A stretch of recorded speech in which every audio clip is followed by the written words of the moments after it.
Jax's revenge domain. I knew the primary cooling systems were running hot when I walked into the server room Monday morning and heard the fans spinning at maximum RPM instead of their usual steady hum. That room had been my command center for 12 years. The place where I kept the financial backbone of Rocky Mountain infrastructure operational across 4 states.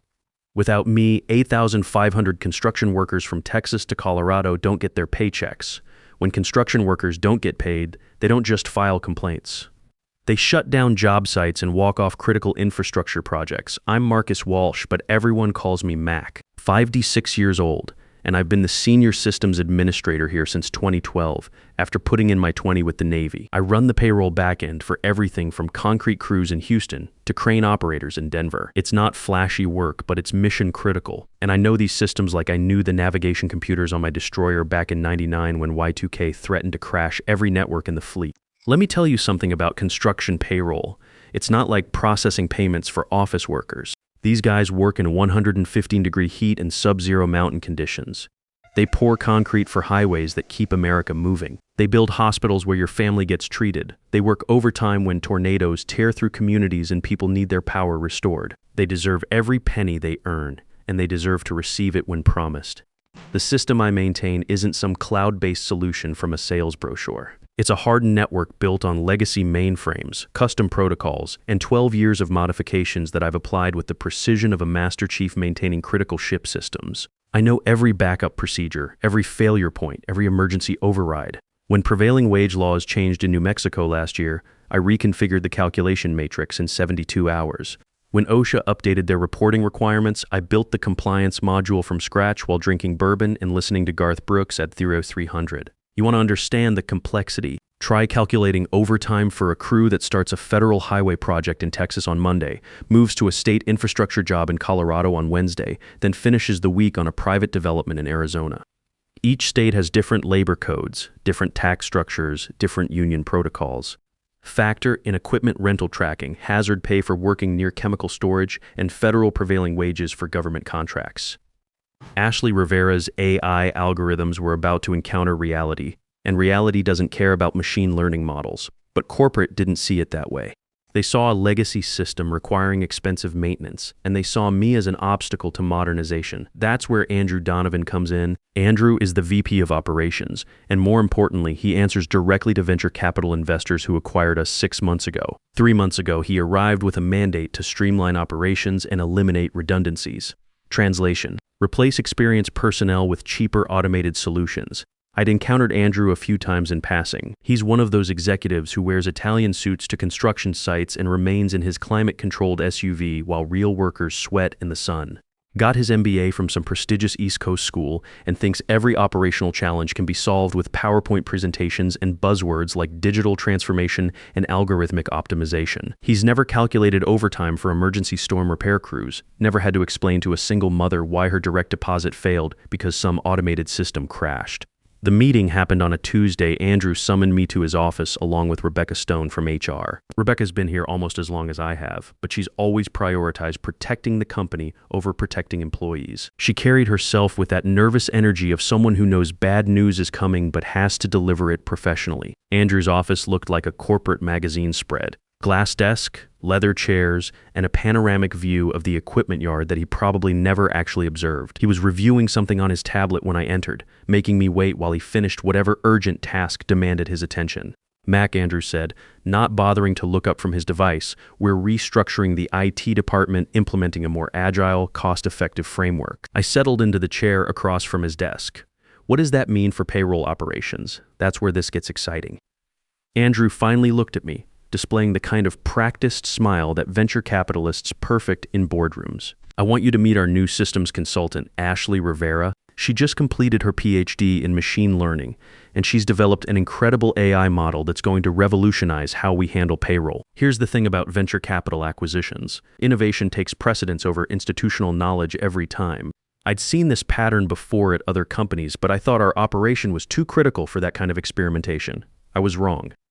Ashley Rivera entered like she owned the place, which through investor connections, she basically did. She was 29 years old, wearing a business suit that probably cost more than most of our workers earn monthly, and carrying a laptop like it contained the solution to every operational challenge in American industry. "Hi, Mac," she said, extending a perfectly manicured hand. "I've been analyzing your processes. Very thorough, but also very manual.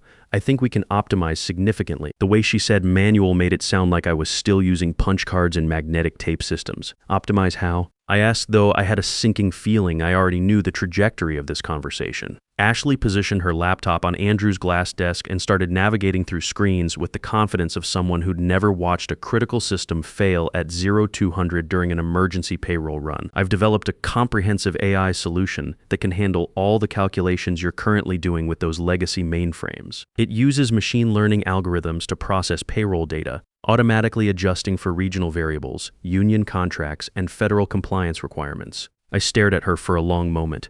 "Machine learning, you want to run payroll for 8,500 construction workers with algorithms that guess at the answers?" "Not guessing," Ashley said, getting defensive. "The system learns from historical data patterns and makes intelligent predictions based on statistical models. It's like having a database, but smarter."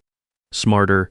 That's what they always claim when they want to replace something that actually functions with something that looks more sophisticated. I've been in this business long enough to know that intelligent predictions usually means it works great until it encounters a scenario the programmers never considered. And then you're dead in the water because nobody understands what's happening under the hood. I looked at Andrew, hoping to see some indication that he understood how dangerous this proposition was. "Is this official?" "It's innovation, Mac," Andrew said, leaning back in his leather chair. "Ashley's model can reduce processing time by 75% and eliminate our IT overhead significantly." There it was, eliminate IT overhead. What they meant was they could terminate me and pay Ashley a fraction of my salary. I'd seen this movie before at other companies. Young consultant comes in, promises revolutionary efficiency with some untested solution. Experienced employee gets shown the door, and 6 months later they're desperately trying to recover from the disaster. "The payroll run is Friday," I said, keeping my voice steady. "Today is Tuesday. If you're planning to implement this system, you need to understand what you're dealing with."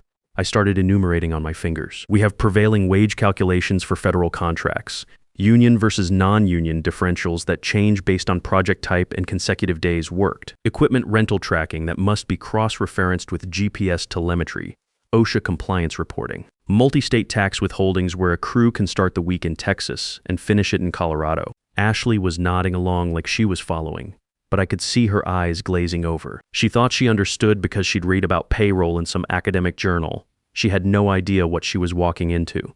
"I've accounted for all of that," she interrupted. "My model includes neural networks trained on regulatory databases and automated tax calculation engines." Neural networks, training data. She was talking about construction payroll like it was a pattern recognition problem you could solve with enough computing power. The New Mexico prevailing wage database alone has 934 different job classifications with rates that vary by county and project type. The union contracts have overtime rules that would make a naval intelligence analyst's head spin. You've got workers who get time and a half after 8 hours, double time after 12, but only if they're working on certain contract types. Then you've got hazard pay that activates if they're working within 300 feet of chemical storage, but the rate changes based on what chemicals and proximity levels. "Ashley," I said, trying to keep the condescension out of my voice, "have you ever calculated prevailing wages for a federal highway project?" "I've analyzed the regulatory frameworks," she said. "Analyzing and implementing are different skill sets. You understand what happens when you calculate prevailing wages incorrectly on a federal contract. The Department of Labor audits everything. They can fine us for every hour that was miscalculated going back 3 years. Andrew waved his hand dismissively. "We'll have compliance oversight." Ashley's model includes error detection protocols, error detection in machine learning algorithms. Like pattern recognition was going to catch it when some crew foreman in El Paso enters his timesheet incorrectly and Ashley's neural network returns the wrong wage classification for 40 workers on a government job. "Mac," Rebecca finally spoke up, "we'll need you to provide Ashley with all necessary access credentials and documentation for a smooth transition." "Documentation?" I laughed, but there was no humor in it. "Most of the critical processes are in custom scripts I developed over 12 years.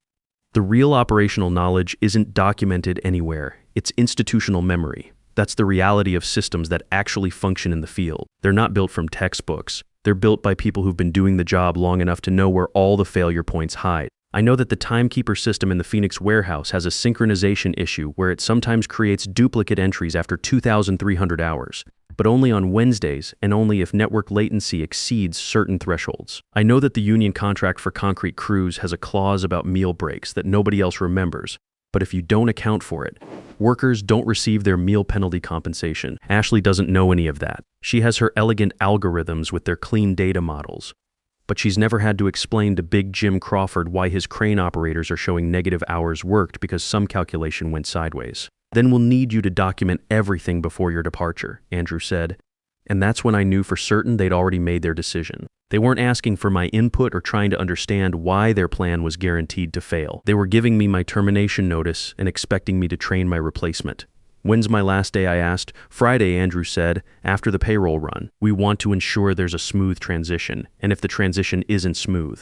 Ashley jumped in again. It will be. I've stress-tested my model extensively.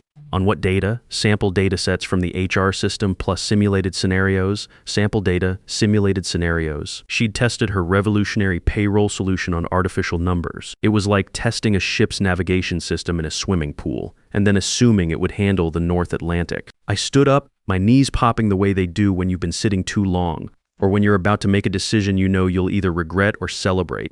All right then. I guess we'll see how it performs under live fire. That's the attitude we need, Andrew said, already looking back at his tablet. Rebecca will have your separation paperwork ready by close of business. I walked toward the door, then stopped and turned back to Ashley. One piece of advice. She looked up from her laptop, probably expecting some technical guidance about database connections or system architecture. When this fails, I said, and it will fail, don't panic. Just remember that 8,500 people are counting on their paychecks to pay mortgages and put food on tables. That might help you prioritize your troubleshooting. The expression on her face told me she still didn't comprehend what she was walking into. She thought this was just data processing. She had no idea she was about to be responsible for people's livelihoods. I didn't argue anymore.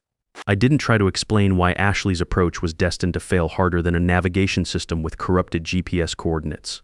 Sometimes the best instructor is experience, and Ashley was about to receive an education that no PhD program could provide. The next 3 days felt like watching a slow-motion collision between a freight train and a school bus. I spent Wednesday and Thursday doing exactly what they requested, documenting everything I could think of, creating user manuals, and writing step-by-step procedures. But here's the reality about complex systems that have evolved over 12 years. You can't document institutional knowledge.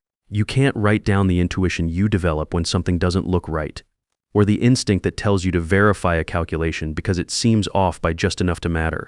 Ashley shadowed me those 2 days, taking notes on her laptop and asking questions that revealed she had no understanding of what she was inheriting. Why do you manually verify the Arizona wage classifications? She asked Wednesday morning as I ran through the pre-payroll diagnostics. Because the state database has been corrupted since 2019, I explained. It displays the correct wage rates, but approximately 3% of the job classifications return incorrect county codes. If you don't catch it, workers in Phoenix get paid Tucson rates, which is about 4 bidder inferiores an hour difference.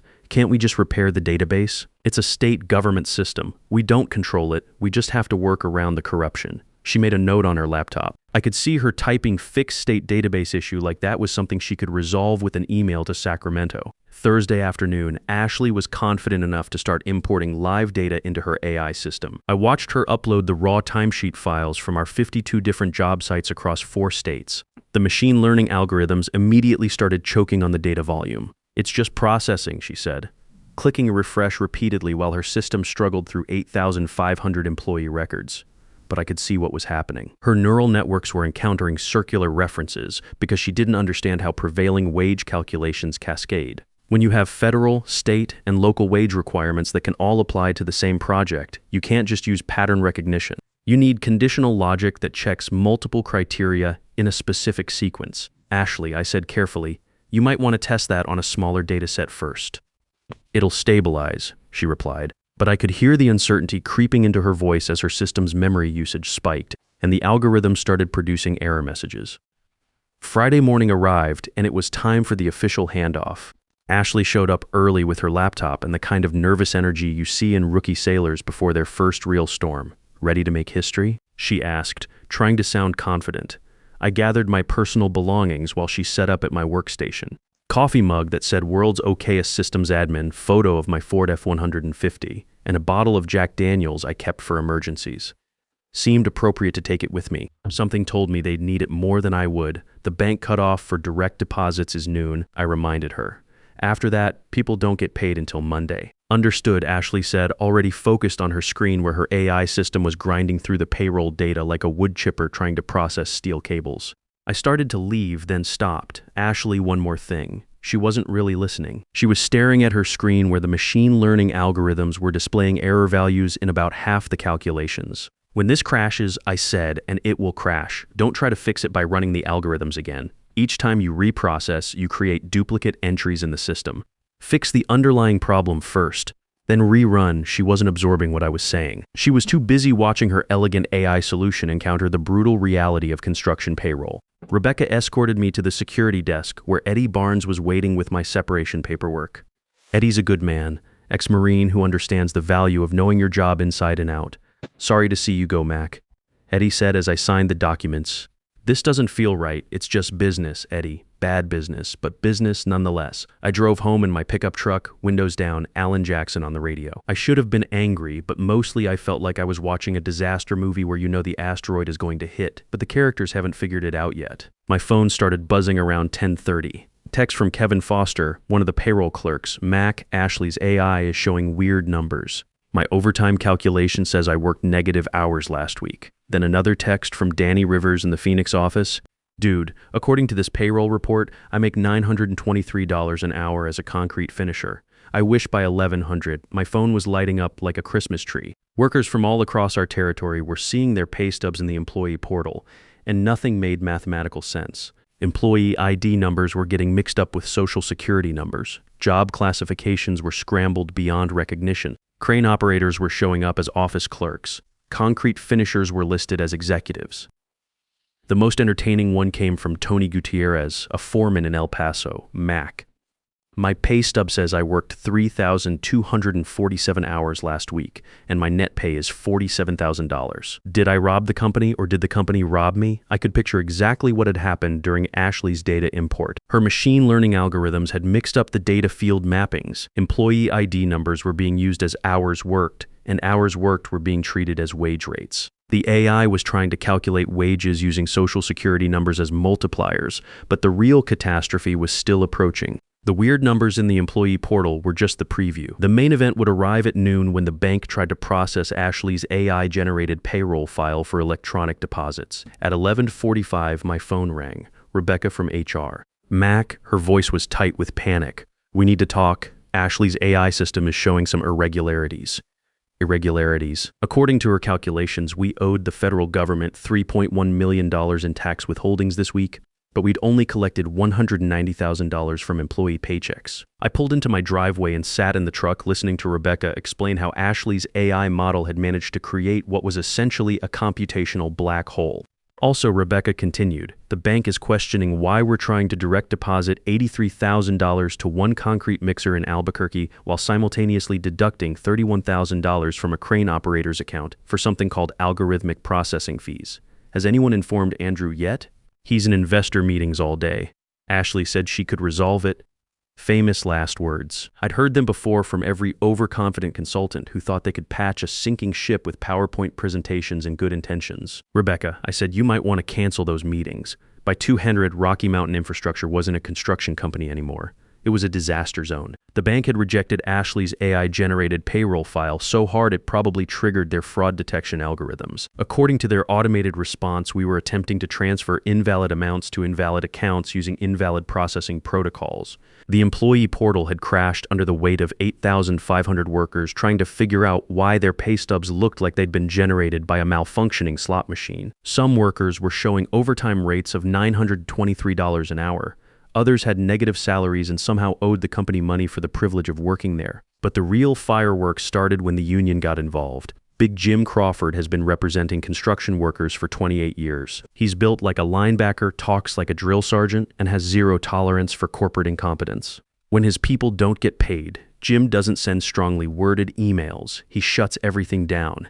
By 300, Jim was standing on the back of a pickup truck outside our main office with a megaphone, and trucks were lining up behind him. Rocky Mountain Infrastructure thinks they can play games with working people's paychecks. His voice boomed across the parking lot. If they can't figure out how to pay us, maybe we should stop working for them. The wildcat strike spread faster than news in a small town. Phoenix sites shut down first, then Albuquerque, then the highway project outside Denver. By 400, every Rocky Mountain Infrastructure job site in 4 states had gone silent. Mitmate 500 workers sitting in their trucks, posting videos on social media, calling local news stations. The footage was beautiful in a tragic sort of way. Aerial shots of idle construction sites, interviews with workers holding pay stubs that made no mathematical sense. Union representatives explaining to reporters how a company that builds critical infrastructure across the Southwest couldn't handle basic payroll processing. My phone kept buzzing with updates from Eddie and the other people still inside the building. Ashley's locked herself in the conference room, Eddie texted. She's been trying to debug her AI system for 4 hours, but every time she modifies something, it corrupts something else. Another text. Andrew's been screaming at tech support all afternoon. Apparently, Ashley deleted the original training data when she tried to retrain the algorithms. That made me chuckle. Of course she did. When you're panicking and something's not working, the natural impulse is to start over. But when you start over in machine learning without proper version control, you lose everything. Ashley had just erased the only dataset her AI system had been trained on, and the backup protocols only work if someone who understands system architecture sets them up correctly. Tuesday morning, I was sitting on my porch drinking coffee and reading news articles about our payroll crisis when my phone rang. Andrew Donovan. Mac, his voice sounded like he'd been gargling gravel. "We need to talk, morning Andrew. Saw you on the news last night. Nice interview. I especially liked the part where you said the problems were caused by unforeseen algorithmic complications during routine system modernization. Cut the commentary. The state labor board is opening investigations in 4 states. The union is discussing a class action lawsuit. The bank froze our operating accounts because our AI-generated payroll file triggered their fraud detection systems. Sounds like quite a situation. I need you to come back. Consulting basis. Name your price. I'd been waiting for this call since Friday afternoon. $20,000 cash up front plus a new contract at double my previous salary done. I'm not finished. I want a public statement from you and Ashley posted on the company website, acknowledging that the payroll problems were caused by premature implementation of an inadequately tested system. Long silence. Then, fine. And one more thing. I report directly to the CTO now, not to operations. I'm done dealing with people who think artificial intelligence is a substitute for institutional knowledge. Whatever you need, Mac. Just fix this. I drove back to the office Wednesday morning. The parking lot still had union representatives camped out, but they waved when they saw my truck. Jim Crawford walked over as I was getting out. "Mac, tell me you're here to save our asses." "Working on it, Jim. You should see some progress by Thursday morning." "What about compensation for the time we've been sitting here, every penny, with overtime for anyone who was scheduled to work?" I walked into the building like I owned it, because for the next few days I basically did. The server room felt like coming home after a long deployment. I powered up my workstation and started analyzing the wreckage Ashley had left behind. It was worse than I'd anticipated. She hadn't just corrupted the payroll data. She'd managed to lock the database tables, create circular references in the tax calculation modules, and somehow convince the system that we employed 247,000 people named Xeror. It took me 22 hours of solid work, but I rebuilt everything from the archived transaction logs, real backups stored on systems Ashley didn't even know existed. By Thursday morning, I had a clean payroll file ready for the bank. I hit the transmit button at 06 heat. The electronic funds transfer went through without a single error.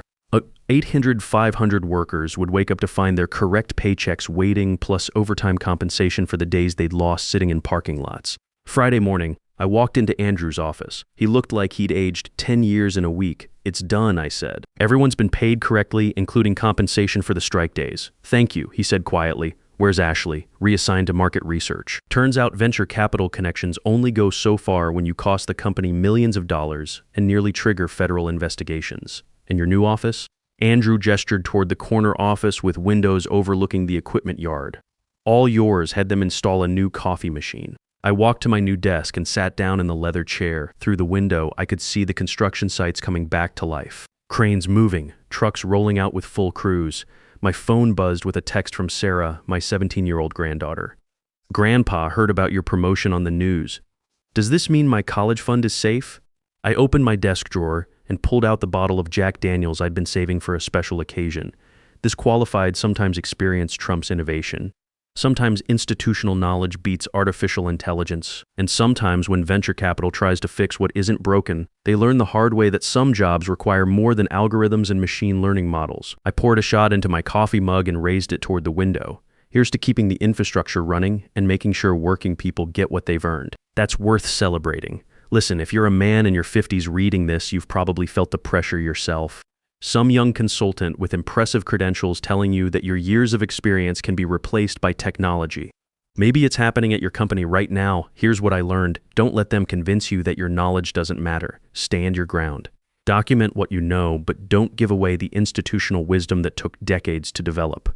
When their fancy solutions fail, and they will fail, be ready to step back in on your terms. Your experience has value, and companies that forget that lesson usually learn it the expensive way. Keep your skills sharp, your network strong, and remember that there's no algorithm that can replace a lifetime of knowing how to get things done right.